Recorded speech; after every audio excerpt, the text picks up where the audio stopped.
अमरावती जिल्हा परिषदेतर्फे आयोजित जिल्हास्तरीय प्राथमिक शालेय क्रीडा व सांस्कृतिक महोत्सव रंगतदार सुरू झाला आहे। 3 दिवसांच्या महाकुंभात ग्रामीण भागातील 3000हून अधिक विद्यार्थ्यांचा सहभाग आहे। श्री शिवाजी शारीरिक शिक्षण महाविद्यालयाच्या पटांगणात भरलेल्या या महोत्सवात विद्यार्थ्यांनी क्रीडा, मल्लखांब आणि सांस्कृतिक कला यांचा मनसोक्त आनंद घेतला। या सोहळ्याच्या अध्यक्षस्थानी प्राथमिक विभागाचे शिक्षणाधिकारी सतीश मुगल हे होते, तर प्रमुख अतिथी म्हणून जिल्हा परिषदेच्या पंचायत विभागाचे उपमुख्य कार्यकारी अधिकारी बाळासाहेब बायस, उपमुख्य कार्यकारी अधिकारी बाळासाहेब रायबोले व आदी उपस्थित होते। तर व्यासपीठावर उपशिक्षणाधिकारी गंगाधर मोहने, रजनी शिरभाते, निखिल माणकर, इम्रान खान, क्रीडा संयोजक प्रवीण खांडेकर, चांदूर पंचायत समितीचे गटशिक्षणाधिकारी प्रसाद सपकाळ, तिवसा पंचायत समितीचे गटशिक्षणाधिकारी डॉक्टर नितीन उंडे, धामणगाव पंचायत समितीचे गटशिक्षणाधिकारी संदीप बोडखे, चिखलदरा पंचायत समितीचे गटशिक्षणाधिकारी भटेसिंग गिरासे, अंजनगाव पंचायत समितीचे गटशिक्षणाधिकारी सुधीर खोडे, चांदूर बाजारचे पंचायत समितीचे गटशिक्षणाधिकारी नंदकिशोर खरात, भातकुली पंचायत समितीचे गटशिक्षणाधिकारी रामेश्वर माडवे, धारणी पंचायत समितीचे गटशिक्षणाधिकारी गुणवंत वरघट, विस्तार अधिकारी व आदी उपस्थित होते। मुख्य कार्यकारी अधिकारी संचिता मोहपात्रा म्हणाल्या, क्रीडा व सांस्कृतिक महोत्सव हे विद्यार्थ्यांसाठी उत्कृष्ट व्यासपीठ आहे। याचा पूर्ण वापर करून मिशन, स्कॉलरशिप आणि निपुण महाराष्ट्रामध्ये यश मिळवावे। खेळामुळे शिस्त, नेतृत्व, संघभावना आणि चिकाटी वाढते, ज्यामुळे विद्यार्थ्यांचे व्यक्तिमत्व घडते। चिंचोना शाळेचे मल्लखांब प्रात्यक्षिक आणि तिवसा पंचायत समितीमधील पपेट शो द्वारे राजस्थानी संस्कृतीचे सुंदर दर्शन झालं। याशिवाय मेळघाटातील दुर्गाचा गौरव सादर करणाऱ्या धारणी पंचायत समितीतील विद्यार्थ्यांचे मुख्य कार्यकारी अधिकारी संचिता मोहपात्रा यांच्या हस्ते सन्मान करण्यात आला। हा महोत्सव विद्यार्थ्यांच्या शारीरिक आणि सांस्कृतिक विकासासाठी अत्यंत महत्त्वाचा ठरत असून जिल्हा परिषदेच्या शिक्षण विभागाने यशस्वी आयोजन केले आहे। प्रास्ताविक उपशिक्षणाधिकारी गंगाधर मोहने यांनी केले, संचालन अजय अडिकने, संध्या जामकर यांनी केले, तर आभार क्रीडा संयोजक प्रवीण खांडेकर यांनी मानले असल्याचे क्रीडा महोत्सवाचे प्रसिद्धी प्रमुख गटशिक्षणाधिकारी विनोद गाडे, विनायक लकडे, राजेश सावरकर, शकील अहमद, श्रीनाथ वानखडे, हेमंत कुमार यावले यांनी कळविले आहे। यावर्षी आपण जिल्हा स्तरावर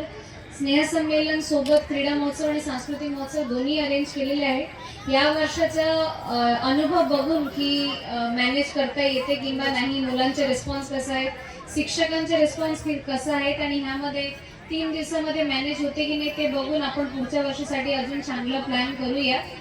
प्रत्येक वर्षी ह्या जे महोत्सव तुम्ही 3 दिवसाच्या 2 दिवसाच्या जिल्हा स्तरावर आयोजन करतात त्यामध्ये काहीतरी नाविन्यपूर्ण असायला पाहिजे, नसेल तर हे परत तुमच्या रुटीन कामासारखं होऊन जाणार की जसं आम्ही 9 ते 5 शाळेला जातो आणि शाळामध्ये जे कामं करतो तर क्रीडा महोत्सव पण असं एक कामं आहे।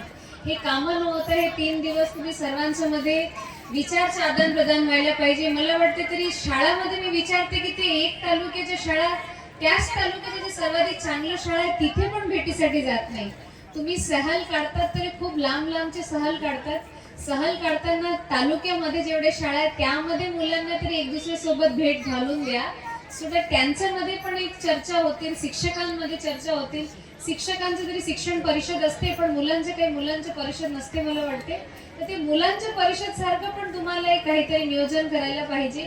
आणि आज जेवढे मुलं इथे उपस्थित झाले त्यांच्यामध्ये एक डिस्कशन होऊ द्या, त्यांच्यासोबत एक चर्चा होऊ द्या आणि लेट देम अंडरस्टँड की दुनिया किती मोठी आहे आणि मी माझ्या गावाच्या जिल्हा परिषद शाळामध्ये किती छोटीच्या ठिकाणी राहत आहे।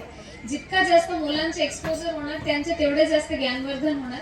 तर हे एक चांगलं व्यासपीठ असते ज्यामध्ये तुम्ही सर्व शिक्षक, सर्व मुलं आज मोकळ्या मनाने 3 दिवस एन्जॉय करायचे, शिकायचे, वेगवेगळा गुण बघायचे। मला वाटतं आपल्या शिक्षकामध्ये पण इतके टॅलेंटेड ऍक्टर्स आणि आर्टिस्ट आहेत, त्यांना पण हे व्यासपीठ मला वाटतं उपलब्ध करून दिली असणार तुम्ही, किंवा आता कर्मचारी महोत्सव होणार आहे तर त्यामध्ये तुम्ही सर्वांच्या सुप्त गुण आम्हाला पण बघायला मिळणार।